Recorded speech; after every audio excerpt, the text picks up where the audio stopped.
Tamela Mann, the queen behind Take Me to the King, didn't just cancel a show that night in Dallas. She stopped breathing. Her heart faltered, her body betrayed her, and 7,000 fans stood frozen, unaware their hero was fighting for her life. The media called it exhaustion, a tour pushed too far, but whispers tell a different story. One of secrets, sabotage, and a doctor who knows too much. This isn't just a health crisis. It's a battle for truth, and Tamela's at the center.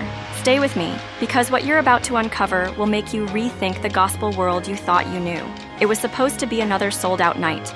Tamela, radiant in her white gown, was moments from lifting the crowd with her voice. Then, without warning, she collapsed. Her body hit the floor, breath barely there, eyes wide but unfocused. Stagehands stood paralyzed as the crowd's chants echoed outside. A paramedic knelt beside her, muttering, "This isn't just stress. Something's wrong." Her hands were clenched, trembling, as if fighting an invisible enemy. David Mann, her husband and partner in music and life, bolted from the front row, falling to his knees beside her. "God, not now," he whispered, tears falling. Insiders later shared Tamela had been struggling. Sharp joint pain despite her 2019 knee surgeries, dizzy spells during prayer, fatigue so deep she hid it from fans. She refused to cancel, believing her voice was her calling, but her body was screaming something else. And one call turned the story upside down. Dr. Jackie Walters wasn't just any doctor. She's the fixer celebrities call when the truth could shatter their world.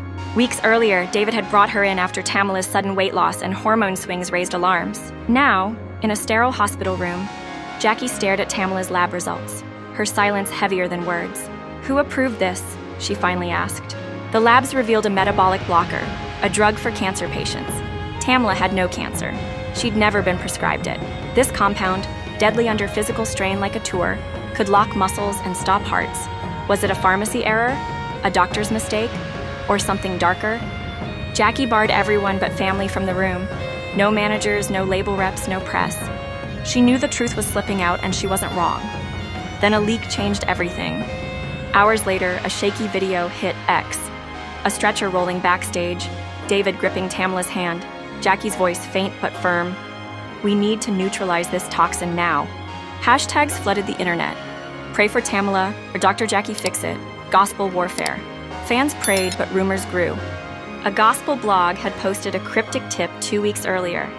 "Tamela Mann's being drugged to keep her quiet. Follow the money." It seemed like gossip then, but now it felt real. Sources said Tamela had been pushing back against her label, refusing packed tour schedules and glitzy branding campaigns. She wanted ministry, not money, a former team member claimed. That's when the trouble started.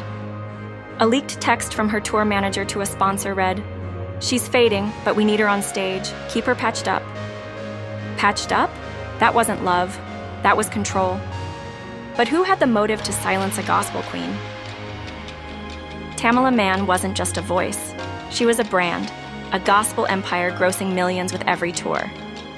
But when she started saying no to her label's relentless demands, the trouble began. She wanted fewer shows, less branding, more ministry. Tamela was done being their machine, a former staffer whispered. That's when the red flags piled up. Her celebrated weight loss, pushed by health supplements from her label, now looked suspicious. Every pill, every injection was under scrutiny. Dr.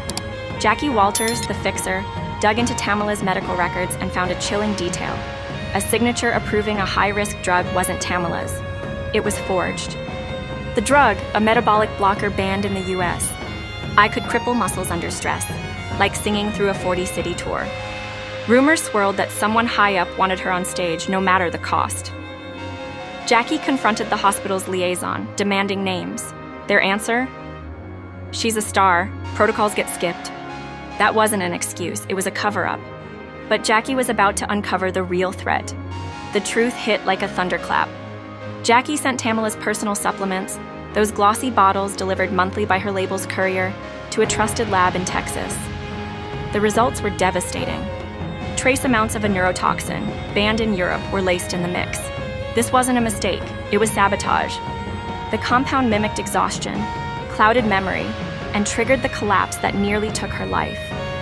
For months, Tamela had battled symptoms, panic attacks, dizzy spells, pain she blamed on her knees. Now it had a name. Jackie didn't stop there.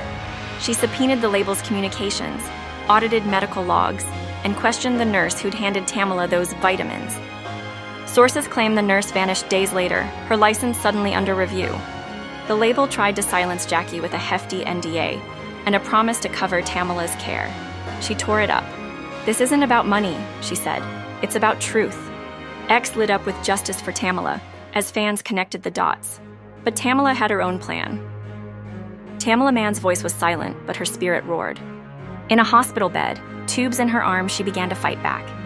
By day 14, her eyes flickered open, meeting David's tearful gaze. By day 20, she whispered prayers. On day 22, she asked Dr. Jackie, "Who did this to me?" Jackie laid it bare, the tampered supplements, the neurotoxin, the label's lies. Tamela wept not from pain, but from clarity. Her year of fog, canceled shows, and self-doubt wasn't weakness. It was warfare. Then she did the unthinkable. Propped up in bed, with Jackie in the background, Tamela recorded a raw video. "I was betrayed," she said, voice trembling but fierce. "People I trusted tried to erase me, but God kept me here." The clip exploded online, hitting 6 million views in a day. Justice for Tamela trended as gospel artists shared their own stories of mystery meds. A former tour aide confessed anonymously to swapping vitamin labels under orders. Tamela wasn't broken, she was reborn. And in Dallas, where it all began, she returned. Frail but fearless in a simple white dress, she stood under the lights. "I should be gone," she told the crowd, "but I'm whole." Then she sang, "Take Me to the King," not a performance, but a resurrection. Yet the story doesn't end here. Who laced Tamela's supplements? Why did her label push a narrative of burnout while hiding the truth? Those questions still hang unanswered. Dr. Jackie's subpoenas sparked investigations, medical, federal, criminal, but the gospel world stays quiet. Tamela's back, but the machine that nearly broke her still churns. Her letter, leaked by her daughter Tia, said it best. "I gave the world my voice. Now I give God my silence." That silence screams louder than any song. So, what's next? Wake up. Don't let headlines bury the truth while fans pray. Tamela fought for her life, now fight for her story. Hit subscribe, drop a comment, and ask, who's still pulling the strings? Because this isn't just about one singer. It's about an industry and the voices it tries to silence.